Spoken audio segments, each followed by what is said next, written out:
Hello Flosstube, welcome back to my channel. My name is Long Live the Stitcher, that's my handle here. My name is Olivia, or Liv as some people call me.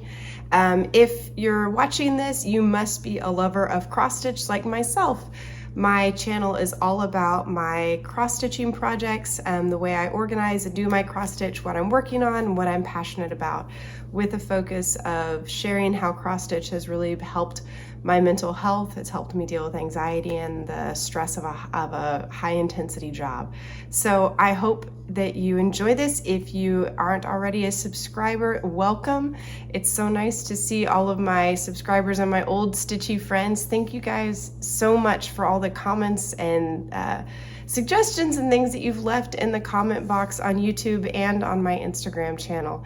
It has been so warm and so just lovely getting to know and connect with all of you here on Flosstube. That was one of the main reasons why I started a Flosstube, was the realization that I needed an outlet to talk about my cross stitching, because my husband, as wonderful and patient as he is, only has so much attention for me to go, look, see how cute this is, see how cute. And my friends were going to disown me. Although I do keep having this fantasy, this dream party, where I invite all of my best friends over, and it's a cross-stitch party where I kit up some little small things like, oh, you could do a little ladybug, or you could do a flower, or something really cute and easy, and it's all ready to go, and we all learn how to cross-stitch together. And they just have to. It's because it's the party. Anyway, I think that'd be fun. They think it'd be torture, but I think it'd be fun. So that's why I have you. Welcome. It's so nice to see you all. As some of you may remember, one of my other loves in this life is craft beer. And so I always share something that I am enjoying sipping on. And today I am sipping on the Wasatch Brewery Apricot. It's real light. It's a great midday beer on a Saturday, which is today. So I'm enjoying sipping on that. It's really fruity and light. So for today's Flosstube, I wanted to say hello from my stitching corner. This is where I stitch every day, unless I'm traveling. Every now and then I'll stitch in bed, but not usually. So this is where the magic happens. This is my stitching chair. It is a chair that has been in my family for years. It's starting to show that it's been in my family for years. I reupholstered it in college as a effort of craftiness. Did okay, I did okay. But hopefully in the next couple of months you might see me upgrade my stitching chair. But this is my stitching chair for now, and it works really well. Right now I have a couple of things set out that I'm going to pull out to show you all. This is going to be the first of 3 videos I shoot today from my stitching chair. Today's going to be a little bit different. So normally my wonderful husband, who's a professional videographer, helps me put my videos together. He helps me do intros and outros and all that jazz, and it's beautiful. But he is up to his eyeballs in work. So we may not have all the trim and beautiful things in my intro music. This might just be me. This might just be a one-take go, here we go. But I'm gonna do 3 videos in this unedited and unfancy version. One's going to be a tour of my stitching chair. Congratulations, this is what you're in right now. I'll talk through how I have everything set up here, how I use it, how I store my projects. I'm also going to do a separate video that is going to be a whip parade, and I'll show some new starts. And then finally, I'm going to show you my major Scarlet Quince Lady in the Unicorn tapestry project. And part of that project is going to be, part of that video is going to be showing you how I've kind of developed my own system of both floss organization for a large project and also parking methods. So if you're interested about those 2 things, skip over to that video. This one is just going to be a quick tour of my stitching corner. So I just reorganized it. I have to say I'm pretty proud. It's finally kind of working for me. So first things first, stitching chair, super comfortable. Got a little pillow back here to make it extra comfortable for me. I also have an aught light here. That's a very important part of having good lighting for my stitching. I wear glasses. I have a job where I'm constantly reading and looking at either small text or a computer screen. So my eyes are usually pretty tired by the end of the day. So good lighting is super important. I'm also blessed to have this big window looking out on my patio. that gives me great light like we have today as well. And luckily living in sunny Texas, sunlight's usually not the problem. Usually it's too much heat from that sun. So behind me, I have a hutch that I'm using to not only keep some just organizational, I've got books and pictures and stuff up here, but also is ground zero for my home stitching stuff. So I'll take it from this side over. So first, I have a couple of Ort containers that are just over here. So this I've had forever. Got at Fenway Park for all my Boston people. This is the Orts from My Lady and the Unicorn, which I've had for a long time. And then I also have this just random little jar that was supposed to be Orts and then just turned into also DMC floss wrappers. So it's just kind of a trash bin, frankly. But it's useful. It's very useful to have such a thing close to your stitching space.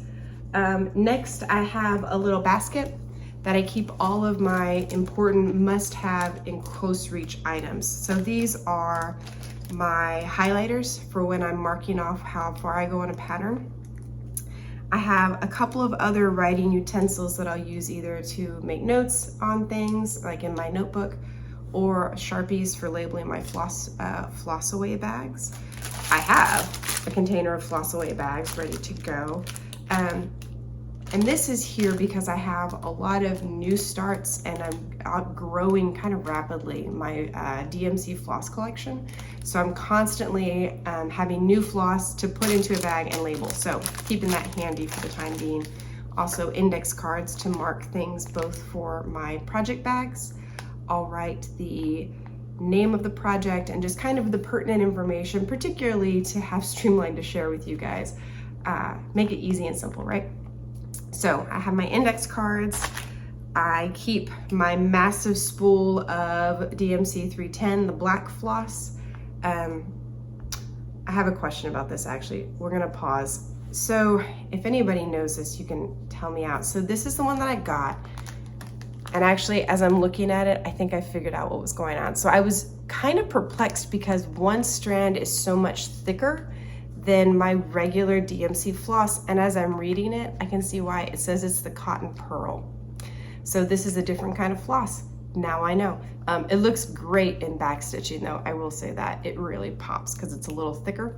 Anyway, we learn together in the moment.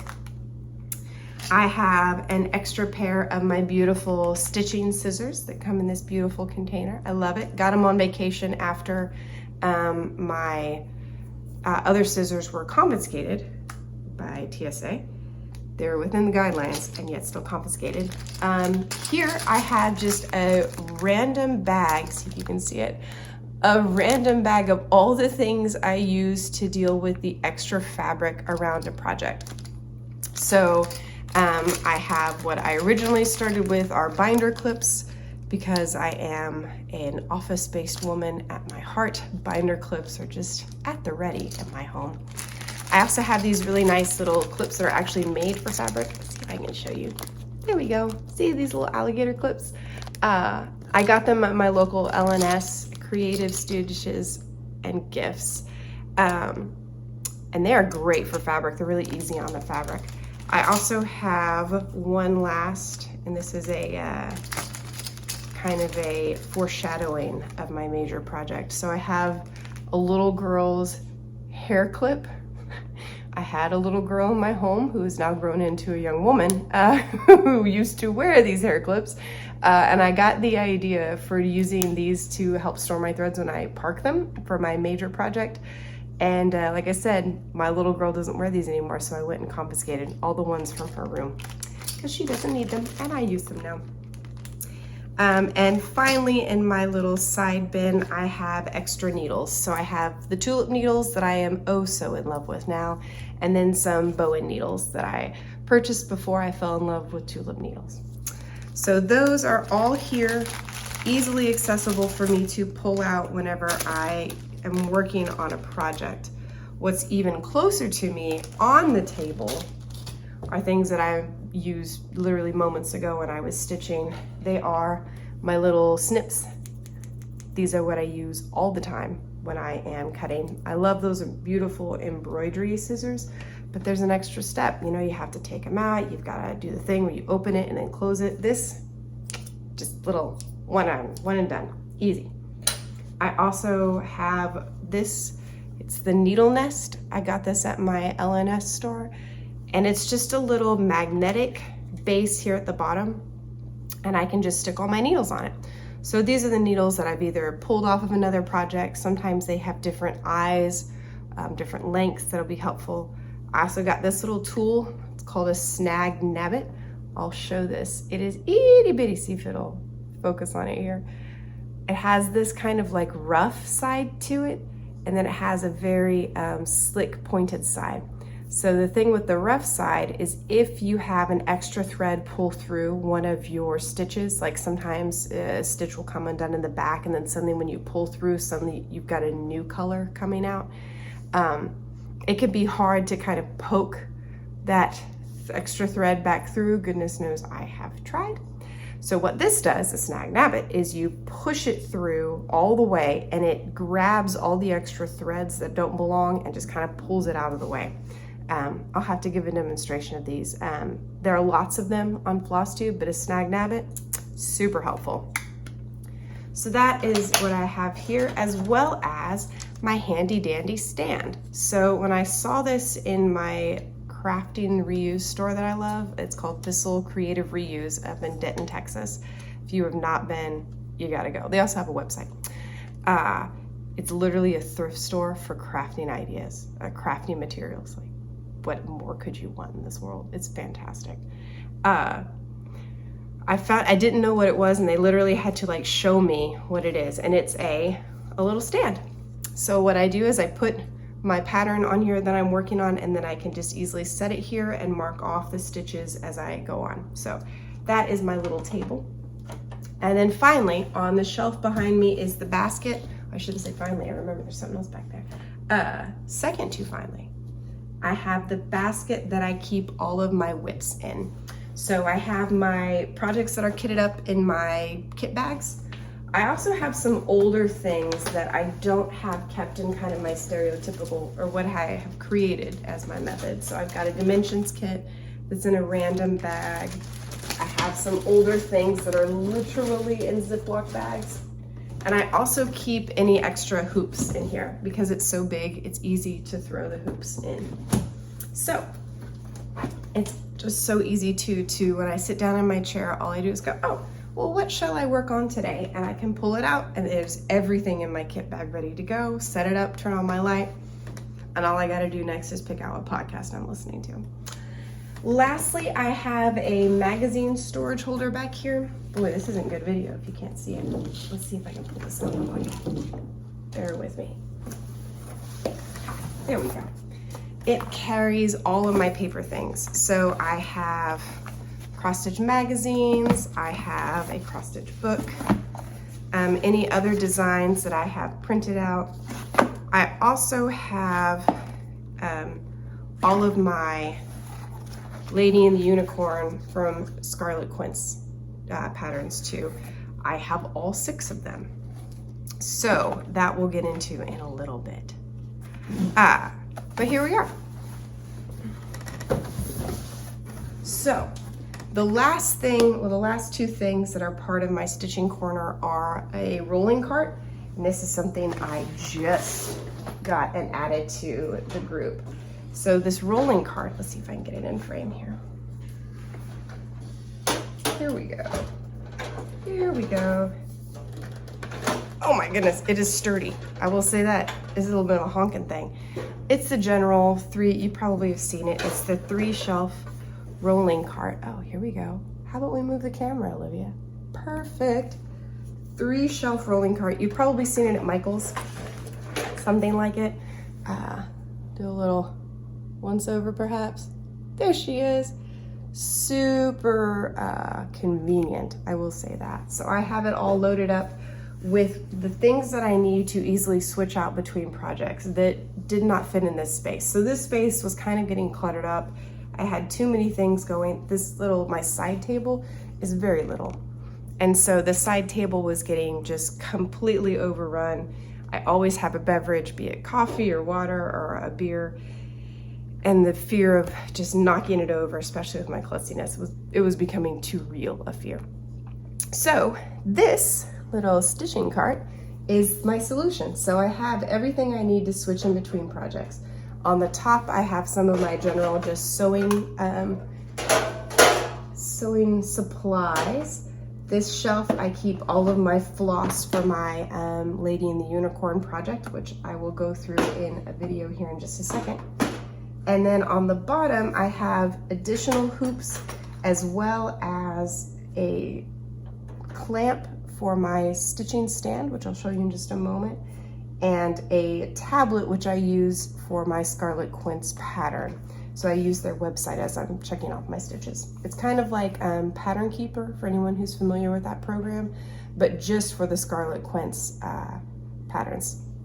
I hope my eye contact is good. I'm trying, first time I've videoed with my phone, and I'm trying to figure out where the camera is, so forgive me if I'm a little all over the place.